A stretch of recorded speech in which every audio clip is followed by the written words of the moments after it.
Welcome into ATL Day Ones with Jarvis and Tenitra. Coming up on today's show, the bullpen just didn't get it done. And we keep getting sneak peeks into the Falcons schedule for 2023. But for starters, do they have something to prove week one? And last but not least, and for the culture, some sequels, you just need to just keep them in the closet. That's all coming up next right here on ATL Day Ones. Let's go. This is ATL Day Ones, part of Locked On Sports Atlanta. And it starts now.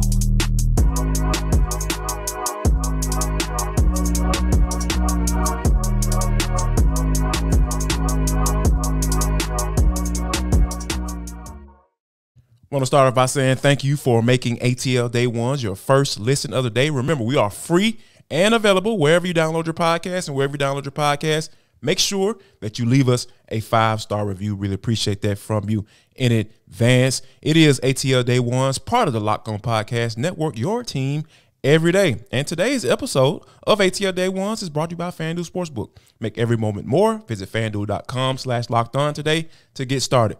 But T, when you think about last night, the Braves lose 5-2, and a familiar face, Kenley Jansen, closes the door for the 400th time in his career. How about that? He's out there breaking records and doing his thing. And I think that my overall takeaway from this game is the fact that even though Dylan Lee got off to a really good start, I just feel like just the bullpen, they just didn't get it done. Agreed. And it almost made you have Kenley Jansen envy because he's had 9 saves. Especially right now. 9 saves in 10 chances this season already. And granted, Raisel Iglesias has only been back for 3 games, so want to preface by saying that. But it was uncharacteristic for him to have gone, 45 and 2/3 innings without giving up a home run. And then last night it was a 2-run home run that pretty much was, the nail in the coffin. So that was tough to kind of watch. But on the same token, I think to your point, although AJ Minter only gave up a home run, I just kept thinking he has to get out of his head, and he has to get out of his head really, really soon. Because if we're going to have to start splicing bullpen games together, or if you're going to have the bullpen come out a little bit earlier than maybe you'd hope now that Max Fried and Kyle Wright are gone, and maybe you're expecting your starters to give you 6 or 7, but maybe they only give you 5 innings, the bullpen's going to have to step up. Now, that takes nothing away from the disappointment and what Colin McHugh did as well with giving up 2 runs. But ultimately, I think of the 3 from the bullpen that let us down last night, I think AJ Minter was the one that was the most discouraging for me, juxtaposed to Dylan Lee getting his first ever start in the majors and really getting it done in almost 3 innings, which Brian Snitker was talking about even last night. Like, hey, if we would have gotten 2 innings out of him, that would have been great. But 23 strikes, 31 pitches, you strike out 3 and you only walk like 1. I think the Braves will take that in a heartbeat. But again, I go back to AJ Minter, Jarvis. It's mental. And you know what? That really concerns me because it takes me back to that slow burn, not bullpen necessarily, but that slow burn that ended up being a fall off the cliff for Ian Anderson. I hope it's not that. Oh, wow. But it makes me it makes me feel some type of way. Yeah, T, you might be on to something because like the velocity is there, and it just seems like he just can't find his way. And I remember he was talking after one performance where he actually ended up getting out of it and ended up getting the save, but it was a little shaky, and he's been shaky ever since we've seen him. Like he may be able to get the job done, but he's been a little shaky. But he talked about how I'm sorry, Jarvis, before you go on to co-sign on that, and he's shaky back in his regular position. Because, when he was in the closer spot, like, okay, fine, you're not in your normal space, but now you're in familiar surroundings and you're still doing this? Yeah, concerning. Yeah, very concerning. And I was just sitting there watching it last night, and I was just like, man, Snit, take him out. And I was just like, wow, man, this dude has done some things for this team, man. You should get the benefit of the doubt. But the way things have been going this year, you can't play around with that, especially in a bullpen game when you know you're going to exhaust your arms and you got an off day, so you don't have to necessarily really worry about, blowing out your bullpen. So I think that, Snit eventually made the change to Nick Anderson, and Nick Anderson came in and did his thing for a little bit. But I just wholeheartedly feel like this is something that they might need to address at this point, at some point. I'm sorry, not at this point. At some point, I feel like they're going to address this bullpen more so than the pitching staff. The starting rotation, because I think that they'll be able to put some things together. Because we talked about that yesterday with Max Fried and how he missed up to the All-Star break, and come to find out, Mark Bowman was the first to report that, hey, he's going to be out for 2 months. So, the Braves got some stuff on their hand and that they need to handle, and I feel like Alex Anthopoulos is up to the task. Now, the one thing that we've always talked about for the past couple of years, it seems like, is the fact that the Atlanta Hawks were a disappointment. To be quite frank, and they didn't live up to expectations. Now, there was an interesting article by Barbie Marks that he wrote about going into this past season, and he was talking about how the Hawks are going to have big decisions to make. The Hawks are going to have to figure out whether or not they're going to have to go into the luxury tax or not. And the Hawks were a big disappointment. The Hawks got bounced out in the first round of the playoffs. Sound familiar? And to be honest with you, T, I was sitting there reading the article, and I'm just like, this article applies this year. It applies right now. That article can be relevant right now. All I got to do is change a couple names around, but it can be relevant to this day.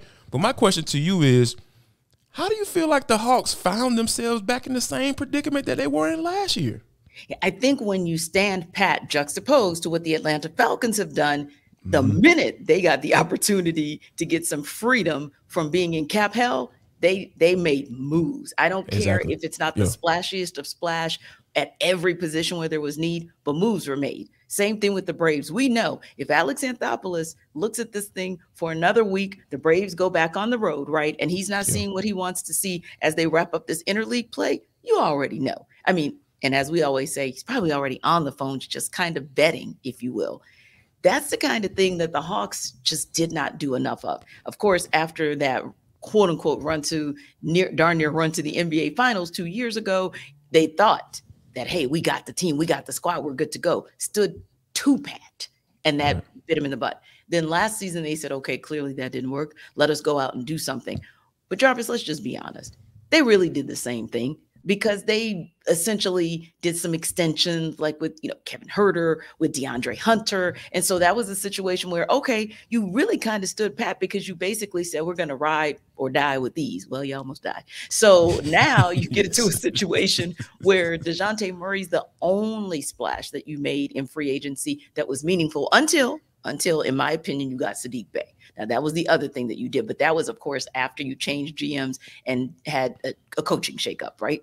Right. So that said, I think that there has to be a learning lesson. Like, you're watching these other teams do the types of things that you didn't do, and it's paying them dividends. And when I say that, meaning the Sixers made a little move here and there, but it was just enough. The Celtics made a little move here and there, but it was just enough. Now, think about teams that were stood pat. And again, I understand Chris Middleton was definitely injured in the first part of the season. Giannis went into that opening round injured, and he was never really himself. So I get that's part of why they exited in the first round, if you will. However, truth is true. You didn't really make any changes. Sometimes, Jarvis, you've got to look in the mirror and say, oh, my goodness, this is not worth running back. They decided to make a coaching change at the end of the year that was a shock to everybody in letting go of Mike Budenholzer. Hawks, you already did that. It didn't really work. When I say that, Jarvis, meaning that, yeah, you got to the first round, and yeah, you shockingly beat the Heat, who look like they might be going to the Eastern Conference, if not the NBA Finals. But the bottom line is, an exit in the first round is an exit, Jarvis. And the only answer at this point, since you've already made changes in the front office and you've already made changes on the sidelines, is to make big changes on the court. You got to do it. And you have got to say, okay, not only are we saying that we're okay going into luxury tax, darn it, we're actually just going to go into it and be okay. That's why I feel like there's a sense of urgency that's different from last year, right? Because, when you think about Travis Slank was still at the helm, coming into this season right now. And, of course, he's going to think that, he can stand pat and everybody's going to develop and then elevate to, be able to make it out of the first round. But unfortunately, that did not work. And I think that now when you look at this team and you look at who's the head coach right now, Quinn Snyder. I think there has to be some change in the core. You know what I mean? Not necessarily like wholesale changes, but the core has to change. Some guys that have been around for quite some time, they have to go. You know what I mean? Because that's the only way that you're going to get the guys that you want to stay to say, you know what? Hey, things are changing around here, and there's a new sheriff in town, so we need to do what we need to do in order to make this thing work. And when you know that Quinn Snyder is head strong as far as making sure that he's going to do this job and get this team where they need to be. So I really feel like that sense of urgency is going to be there, given that, you know, Landry Fields is at the helm and, you know, got Nick Ressler doing whatever he's doing behind the scenes, you know, so we'll definitely keep an eye on that. And we definitely understand that, hey, the change has to come. Yeah, they have no choice this time. Right. And the other thought that I had was this. We recognize that there are some challenges, if you will. It's not as easy as saying, let's just go out there and not be concerned about the luxury tax and not. We understand. But there are a lot of players out there with very incentive-laden contracts. So maybe that's something that the Hawks want to look at, like, hey, maybe our ability to compete for those top level or top seeded players, those who make those first all NBA teams or second or third teams, maybe that's what you do. Maybe you give them an incentive laden contract so you can say to them, okay, yeah, I know what the Celtics have for you, Jaylen Brown, depending on which all NBA team you make, but here's what we can put on the table for you as well. So that's another thing I'm looking for, Jarvis, is that creativity to lure or incent some of those players to say, yeah, I want to come to Atlanta. Yes, I have a big contract with my current team, but I want to take a chance on Atlanta because I see what Quinn Snyder and company is trying to build there.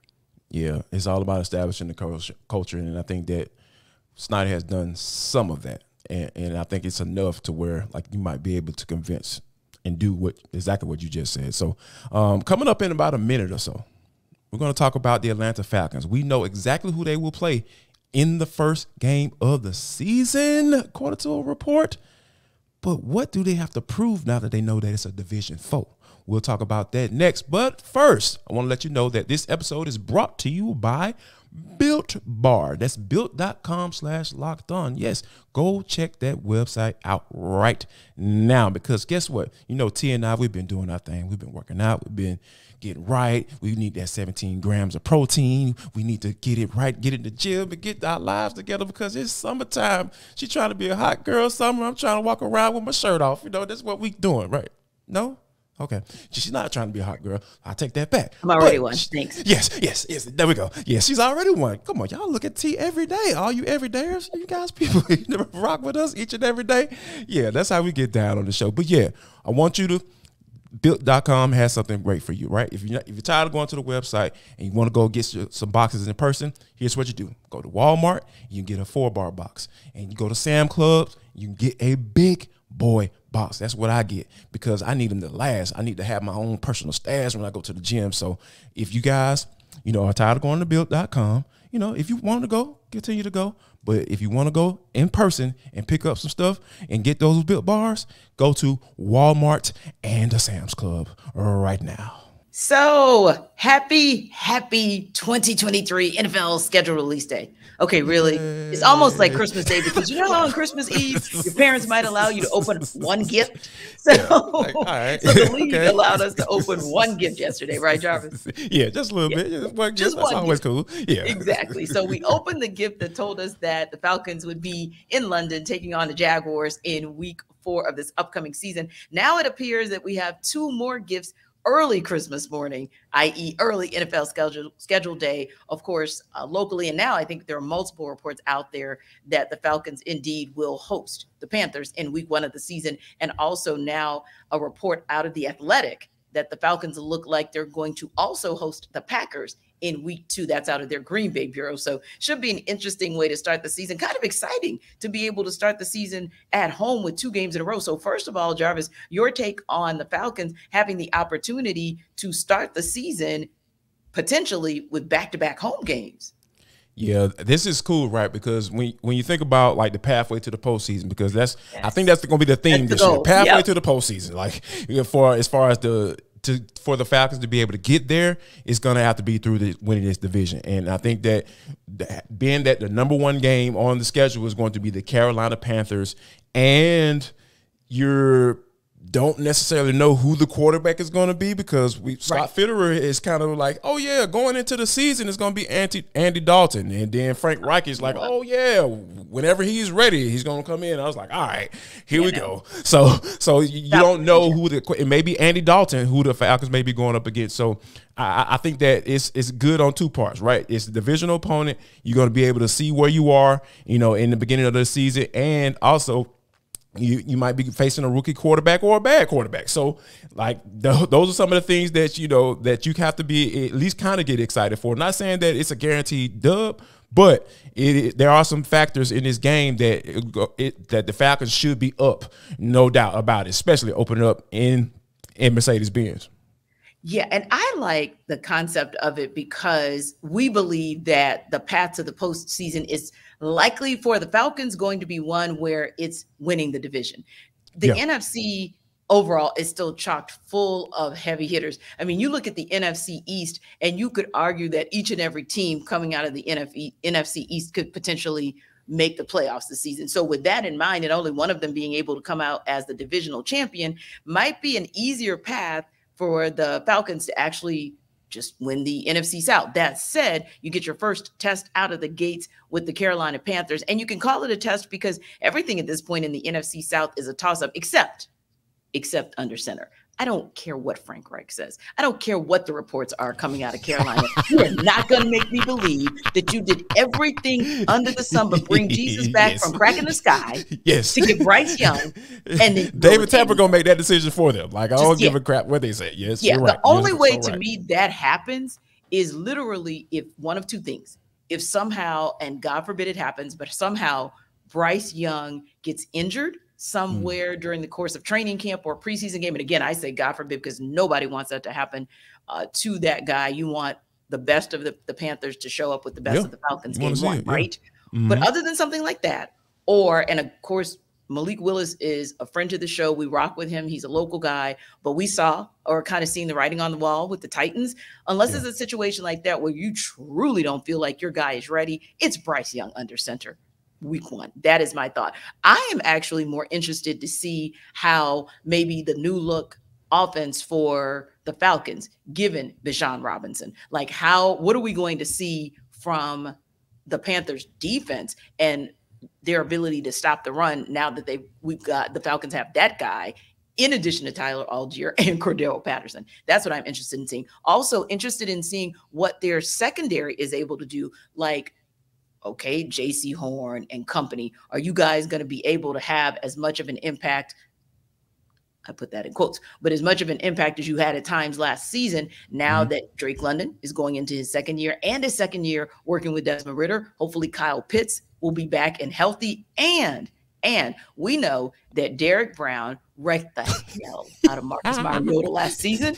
So I'm really interested to see what kind of work Desmond Ridder's going to put in. And now, exactly. So now we've got a Matthew Bergeron and we've got a better O-line. So will somebody be able to stop that dude from wrecking camp against Desmond Ridder? And I think we'll be able to see kind of out of the gates how Desmond Ridder has evolved as well in his ability to read defenses and kind of evade them and buy himself some time to get to his weapons. So I kind of like it out of the gates just to kind of see and test the waters in the division. I think that'll be a cool thing as well. Now, let me add one thing before you move on to you. I think that the big piece right there, the big question mark for the Falcons on the offense, like you mentioned, kind of touched on, Kyle Pitts. Like, we don't know if he's going to be ready. Like, if you say you telling me he limping around in the spring tee, like, that is not good. So I think that, having a guy like Jonnu Smith, that's cool. You can work with that, but like, no, like you need all your weapons. You need your guns. You need every bullet that you actually can gather up. To go out there and try to get a win in the division against a divisional opponent. So. I think that's going to be the big question for the Falcons on offense is whether or not Kyle Pitts is going to be ready to go week one. Yes. regardless of who's that quarterback for the Carolina Panthers. Yeah, and that's a great point too, because if you don't have him ready for week 1, or it appears that you may not have him ready for, I'll call it quarter 1, because we were talking about that even yesterday. Like, our hope is that he will actually suit up for week 1 and he'll have breakout games. And then when he gets back to a familiar place, London, where he got his first touchdown, maybe then you'll see him have that crazy game. You hope that London is not his first game by any stretch. But if he doesn't come out week 1, I agree with you. I'm interested to see, since Jonnu Smith is kind of highly touted, like, what are you going to be able to do? Because then that speaks to the depth of the weapons in that wide receiver and tight end room. Now, the other thing that came out that I thought was interesting, and I think it just kind of depends on what side of the fence you're kind of sitting on, as to how much stock you put in strength of schedule with no one having touched the field. And especially in this division, where there's been so much upheaval for every single team. But the Falcons have been calculated as, or tabulated as, being the team with the easiest strength of schedule going into 2023. And I was thinking to myself, okay, like we just talked about, had the Panthers. They have what's going to be a new look Packers team in week 2. And so you think about, like, okay, does this give them a decided advantage, having the strength of schedule as it is, and maybe having a couple of, like you said, not truly cupcake games? You don't want to call anything that in the NFL, but darn it, you can win these games. You can win these games. Yeah. What are your thoughts on strength of schedule and whether or not the Falcons have an advantage to kind of get out of the gates quickly? I look at it like this. I don't buy it on May 11th. It's May 11th. Like you don't talk to me about strength of schedule on May 11th. Like, because we have there are surprise teams every year. That's how the NFL is constructed. See, they want everybody to be evenly balanced as possible. They want everybody to be able to be competitively balanced throughout the league, because that's, at the end of the day, people want to make money. Like, the only way you can make money in this league is win games, or make more money. Let me say this. Like, you want to make money as an NFL owner, but making more money and getting to the upper echelon and being able to talk trash to your compadres when y'all have NFL owners meetings, and that you won a Super Bowl, it's built for that. So I think that on May 11th, I'm not buying strength of schedule, but once the summer gets here, once teams start getting on the field, get on the practice field, and start playing in some preseason games, I feel like there's some things that you can draw and say, okay, hey, Jordan Love is out here, doing his thing in training camp. He's been looking really well. He's been looking good, or he balled out in the first game. Okay, it might not necessarily be a cupcake game for the Falcons in game 2. So all of those things, there are many factors that comes into play when you start talking about strength of schedule, and I think that a lot of people put a little bit too much stock in the spring, about, they have the schedule should be all good. No, it doesn't work like that. Yeah, it definitely doesn't work like that. I just find it interesting. That's almost like the conversations that you have when it's like, oh, this team is destined, because of all the moves that they made in the draft or in the offseason, to actually be able to make a run to the Super Bowl. Really? I mean, really? That. So yeah, to me, that's kind of that same conjecture, if you will. But what is not conjecture, I think, is an article that I thought was interesting. So I shared that with you from ESPN Plus, and it was entitled Key Intel on All 32 Teams. Of course, we were just looking at the key intel from the 2023 NFL Draft for the Falcons. Right. And the quote from ESPN staff writer Jeremy Fowler was this. He said, taking a running back at number 8 overall isn't trendy, but some teams that he's spoken with think Bijan Robinson at number 8 signified a boiling point. Here's the logic. Teams typically draft first rounders with the second contract in mind. Is the player in question a long-term solution at the position? But because longevity is a factor in the devaluing of running backs, taking the second contract off the table and embracing the possibilities with an elite back can be freeing. So that said, do you think that maybe that solidifies that kind of mindset, if you will, or the rationale behind why the Falcons went Bijan at 8 kind of signifies or solidifies that, yeah, they're in win now mode? Oh, absolutely. That's you talking about a sense of urgency. We talked about leading up to the draft here about how the Falcons have been uber aggressive, being able to go out there and go get guys. We didn't necessarily agree with all of the guys that they brought in, but hey, it makes sense, right? You're trying to get your defense better. Like you bring in better players, regardless of position, right? Regardless of whatever position they play, as long as they fit that mold of what the Falcons are looking for, then they bring them in. And money is not necessarily a factor, and that's okay because they haven't been able to spend money like that. So I think the first offseason in which they had real money to go out and go get real quality players that they want to have in here, and they want to have them around for quite a couple of years or so.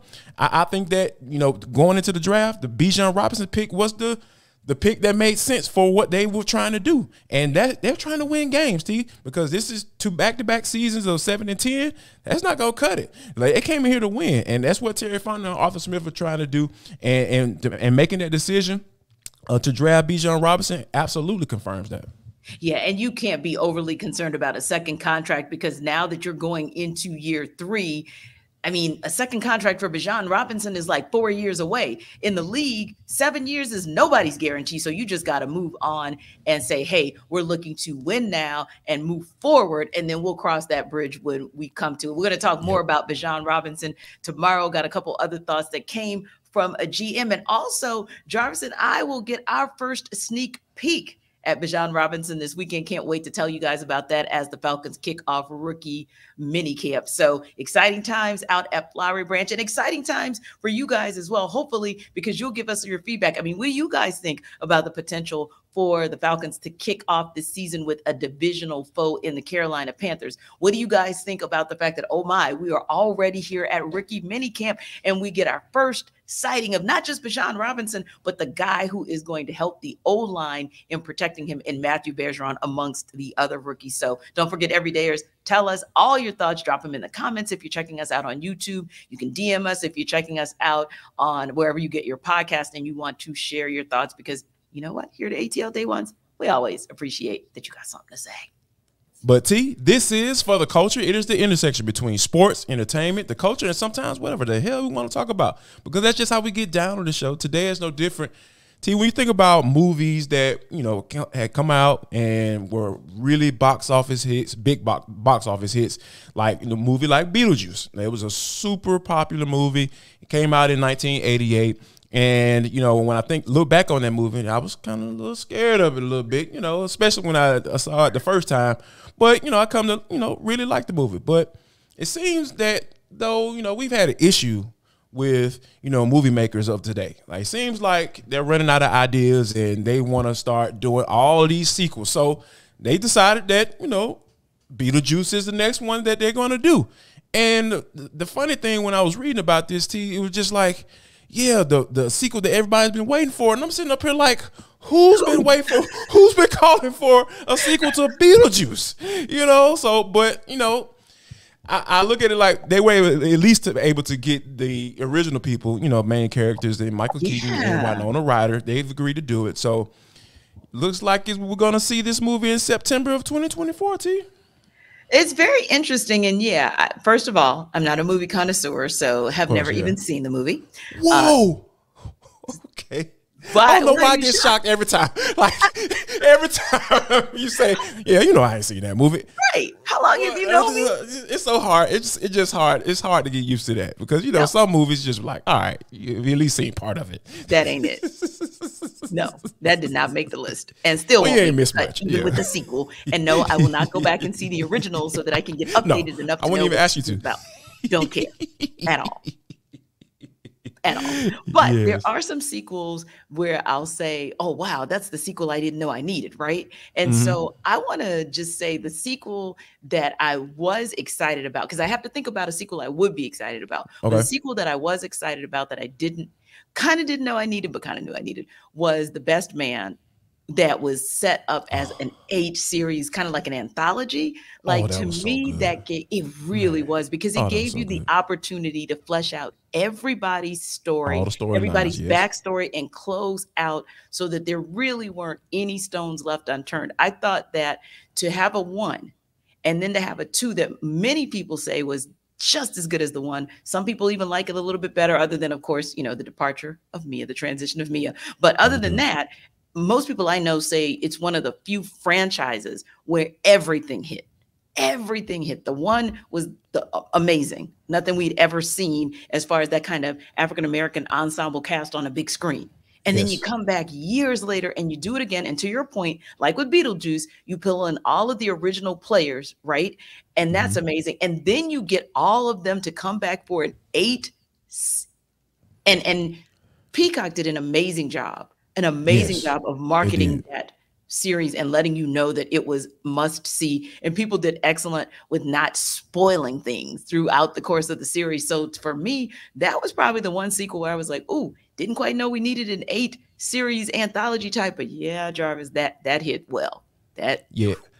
And I think that if I think about the movie, that the sequel that I really wanted, it was definitely Friday. Like, I had to see all of those. And the really cool part was the potential of Chris Tucker returning at some point. You know what I mean? Like, I think there was even some conversations about last Friday, but we don't know. And Ice Cube was being very vague about it. And of course, Chris Tucker wasn't going to really speak on it like that. Right. So I think that from that standpoint, like, that's when I get excited about it. Like, when there's a character that doesn't return in the sequel or a trilogy or whatever, or have you, and there's a possibility they may come back, and they never really shoot down the possibility of doing it again. It's just all about how they bring them back. And those are some of the things that I really get excited about. But yeah, as far as this Beetlejuice piece though, I don't know about that one. But what is a movie that you feel like is there a movie? Do you have a movie that you feel like that's sequel worthy that hasn't been made yet? Yeah. And I want to shout out one more movie that was kind of a flip of something, and that's Sex and the City. That flipped a series to a movie to close out a lot of loose ends, and I liked that movie a whole heck of a lot. I didn't even watch that series in its entirety, but I knew enough. I'd watched enough of it and knew enough about it to know that I felt like the movie was very consistent and very authentic to what you saw in the series over the years on HBO. Now, as far as a movie that I wouldn't mind seeing, which I think is probably kind of like, I wouldn't mind seeing Love and Basketball. Like, where is their daughter now? Is she playing ball in the WNBA? Oh, yeah, Does she have a best friend who's playing ball in the NBA? Like, how's that work? Like, I wouldn't mind seeing the next generation of a Love and Basketball. I think that would be kind of cool. Yeah, maybe even they can get my girl Angel Reese to play the daughter. You know what I'm saying? Because she's taking advantage of all the opportunities that she can. While she's in college. Yeah, so yeah, I would not be surprised at all that they make that phone call, because they're actually. You know what? Like, I might need to take some ownership of that. Like, hey man, I got this script. It might just work out. And I've got the perfect person. Yes. But yeah, I like that one. So cool. Yeah, that'd be dope. What about you? Great. Oh wow. I don't know why, and I guess because Jamie Foxx has been on my mind lately, because dealing with the situation, and they were saying how his family has been preparing for the worst. Like, I wouldn't mind seeing another Any Given Sunday, because when you think about like all of the characters in that movie, if they were able to get all of those guys back in there, oh my gosh, that would be so dope. Because like, a lot of people thought that was a bad movie. I didn't, because it's a football movie. You got Al Pacino being overly dramatic, and then of course you got Jamie Foxx as the main character, and that is from acting to singing, all that. That dude is just a uber talented guy. So yeah, I think Any Given Sunday, a second time around, I wouldn't be too mad at that. So you say I should go check it out for the first time around too? Is that yes. I think you would like it. I think you would like it, T. I've never seen it, but okay. Don't you dare be shocked. Don't do that to yourself. I understand. On that note, we're gonna end it right there. Not being shocked, and we're not shocked that you guys have been rocking with us each and every day. We appreciate you. Those people are called our everydayers, and making ATL Day Ones your first listen of the day every day. We appreciate you guys, and if you are an everyday, go and let us know. Give us a shout out. We shouting people out that drop that everyday comment in the comment box. It's right there. All you gotta do is just comment right now. All you gotta do. We appreciate you. And last but not least, before we get out of here, we do this each and every day. People, if you don't do anything else in life, make sure that you share love, show love, And most importantly, spread love.